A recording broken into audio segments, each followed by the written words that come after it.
Добро утро, младежи! Намираме се в Лозен, базата на Български червен кръст. Ще поснимаме малко днес. Малко хора знаят, че доста дълги години бях доброволец в Български червен кръст в Бургас. Останало си ме на сърце. Помолиха ме да дойда да... трябва да си купя ND филтър за тази камера. Помолиха ме да дойда да снимам. Аз няма как да откажа. Сега да имам свободно време. Бях да намеря свободно време да се направя така нещата, че да дойда да снимам. И какво има днеска? Има ученически екип по първа помощ, или така наречените УЕП. Това са деца 12-14 годишни от училища от цяла България, като първо на местно ниво се прави състезания. Подготвят се екипи от училищата, от доброволци, след което се прави на местно ниво състезания. Победителите от тези състезания идват на националното ниво, което в случая е днес. Колкото разбрах, част от градовете не са тук, нямат отбори, но са около 20 на отбора, което пак не е малко. И днес ще вървим да поснимаме, да направим малко готини снимки за децата, да се изкефят. Не е много в мой стил, спрямо това, което обичам да правя, но пък Червен кръст ми е на сърце, няма как да им откажа изобщо. Аз и не желая да им откажа. Доста приятно ми е да снимам. Миналата година снимах на големите младежки екипи, тази година на децата. Те започват там горе да се нареждат за откриването, така че отиваме да откриваме и малко по-късно във видеото ще запозная какво точно, защо и как се случват нещата и какво са ученически екип по първа помощ, какво са младежки екип по първа помощ и по изобщо се прави в Червен кръст. Какво правят доброволците? Се намеря някой да обясни по-подробно и по-адекватно от мен, защото с годините доста съм позабравил някои неща и мога да не се изкажа много правилно и да не ме разберете лесно. Така че ходим да поснимаме. Днес ще снимам най-вероятно повече от камерата. Ще закача и тук горе DJ и така, без микрофони съм, защото трябва да си купя стойката за микрофони, която ще видим кога ще се я взема. Така че ще видим какво ще се получи. Днеска надявам се е добре. Ходим да снимаме.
Всичко е ясно? Да. Добре, само ми кажете номер на отбора. 16. 16. Вие сте отговаряте като 112. Аз съм 112, точно така. Добре. Последно питам за въпроси. Нямате. В такъв случай, готови, старт!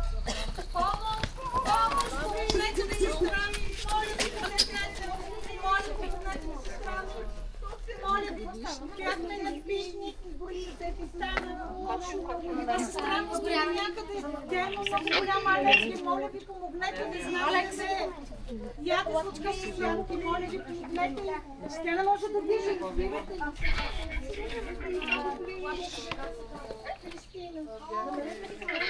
Тук ще ви преча ли? Не. Това въпрос е аз да им преча. Много ми пречи. Здравейте!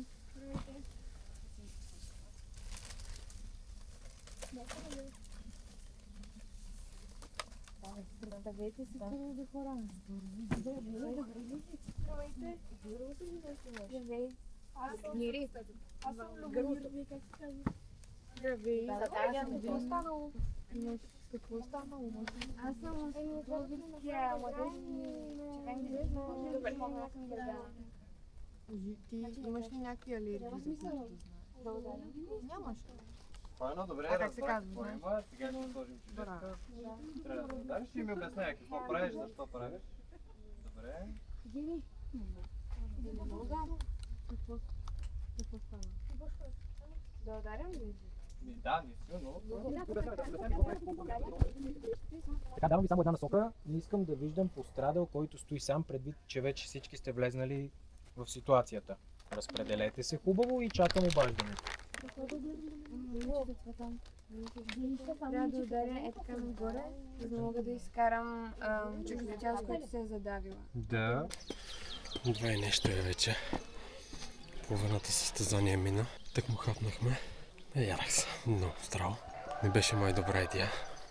Взимах отново камерата и продължавам да снимам. Помагам от време на време с някакви неща тук. Това е общо взето. След малко ще накарам Стели да дойде да обясня какво, как и защо се прави. Малко по-подробно, надявам се да ви е интересно. И така. Какво правим тук? Къде се намираме по-скоро и какво правим? Намираме се в Националния учебен център на Българския червен кръст в село Лозен и всъщност в момента се провежда 32-то състезание на ученическите екипи по първа помощ. Това всяка година ли е? На всеки 2 години се провежда такова състезание и всъщност то е национално. И в момента участват 20 екипа от 20 различни области в страната, които са победители от областните си състезания. В момента участват 80 деца на възраст между 12 и 14 години, които показват уменията си по оказване на първа помощ.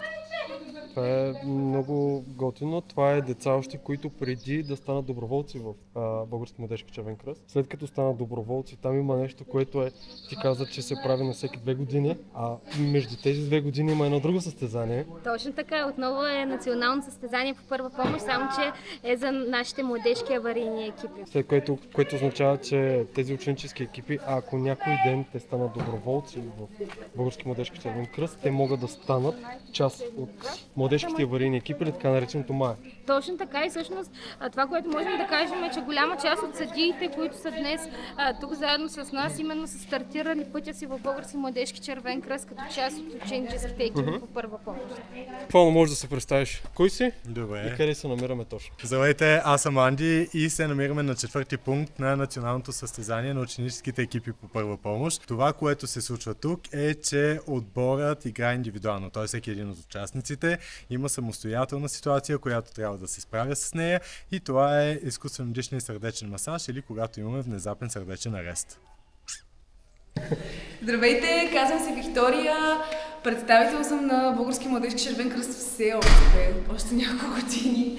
По принцип съм от Габрово, но сега се намираме в село Лозен, Националния учебно-логистичен център на национално състезание на ученическите екипи по първа помощ. Моят пункт, както може да видите, е доста забавен и интересен. Трябва да се търси липсващата дума в изречение. И всъщност идеята е децата да добият, децата много ме да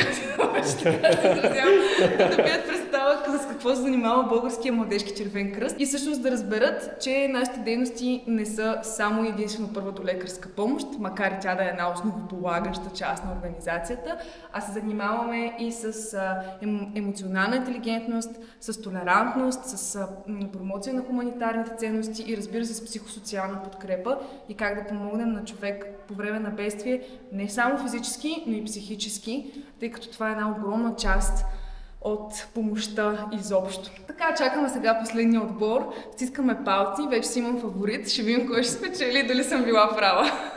В случая искаш да кажеш, че Български младежки червен кръст и като цяло Български червен кръст не се занимава единствено само с първолекарска помощ, а с това, че учи хората, в случая децата и така нататък, психологични неща, второ как те да мислят изобщо, да взимат правилни решения, кое е правилно и да кое не е. Да приоритизират, да делегират отговорности и да работят в екип. Много важно е това. И също така да бъдат едни прекрасни лидери. Това е също много важно. И аз благодаря. Отиваме към другия пункт. Айде! Отиваме към другия пункт и сега ще се опитам да видя, тъй като има пожарна тук, която показва на децата какво, как, защо се случва с пожарните и така нататък. Нагледно, с цял екип, искам да видя още дали са тук. И ако са тук, да хвана някой от пожарникарите, за да ми обясни реално какво показва на децата. Хайде да видим. Не успях да снимам. Ей, тук е. Не знам къде се вижда пожарната, тъй като те трябва да искат доста разрешения от тяхната прес-медия. Казва ми госпожата, но няма как да стане, тъй като просто е сложно. Напълно ги разбирам. И снимах още няколко пункта, които ще ви ги пусна да ги видите след малко, доста интересни. Сега ще видя да поснимам още някой друг, да придобиете представа какво се случва, макар че аз не съм снимал толкова много себе си, нали, и каквото ще се случва наоколо, видяхте повече кадри от това как снимам, което е и главната идея на целия канал, но като цяло малко по малко видяхте за какво става въпрос. И доста жегичка стана вече, отивам да видите и почва да поприключват вече някои пункти. Да, децата почват да се радват, че са свършили състезанието. Така че отивам да видя още какво мога да заснимай. Ай! Ако те извикат за 112, нали, може да си... Так му ще го заснимаш по-добре. Супер! Аз съм Толи, главен съдиян съм на пункт 2, който е свързан с практически знания и умения за оказване на първа долекарска и първа психологична помощ, като специфичното на този пункт е, че има малко повече от обикновено пострадали и заедно с това пострадалите ни са възрастни хора от пенсионерския клуб в село Лозен.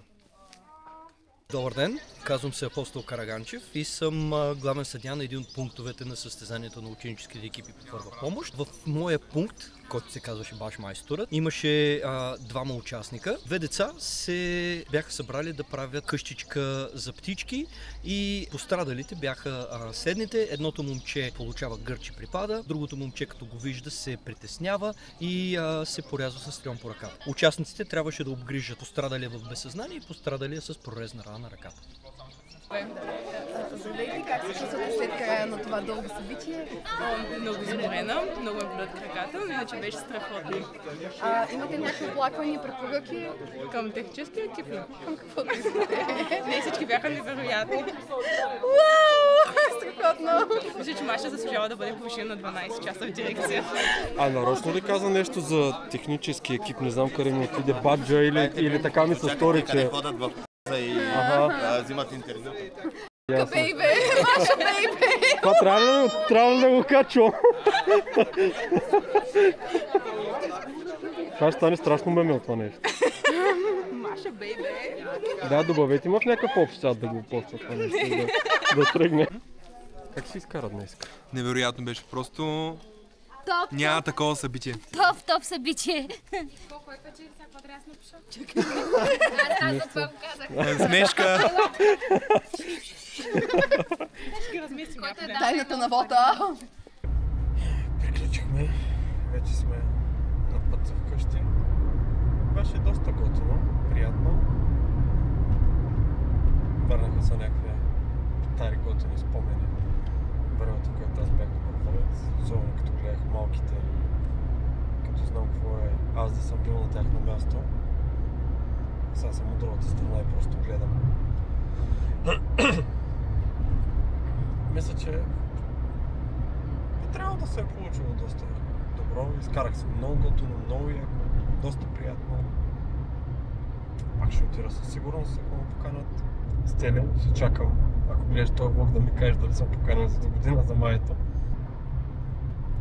Така че, предполагам, не е бил много дълъг влога, но емоцията, дето изпитах там, беше... Айде да се прибираме и сядаме да обработваме. Айде!